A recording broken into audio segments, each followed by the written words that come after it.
ឥឡូវនេះយើងកំពុងតែមកដល់បង្គោលហើយវាកំពុងចូលអាប់តិចទៀតក្រុមការងារយើងនឹងធ្វើដំណើរឡើងទៅបាទកំពូលភ្នំតែម្ដងព្រោះពេលនេះយើងអាប់បបដាបដែរបាទបាទ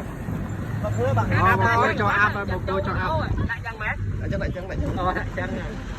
បាទចង់សុបាយសុបាយសុបាយមានអារម្មណ៍មិនដែរបងចេះអារម្មណ៍ថា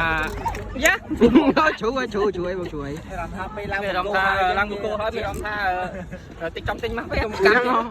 ដូចសង្គ្រាមជួមុខអាហ្នឹងអីគេបងក្រុមបែកយើងក្រុមបែកហ៎អូយទុករត់ចោលជើង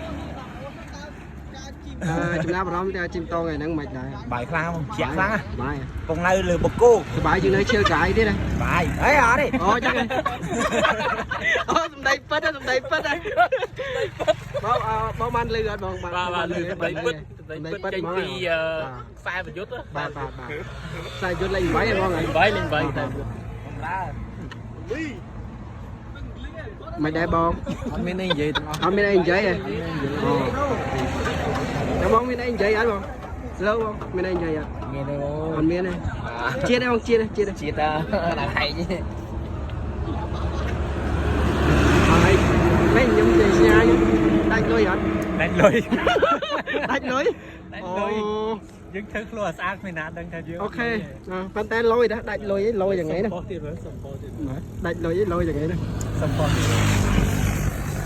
សម័យបាទសម័យអត់សាក់ពីចឹងហ៎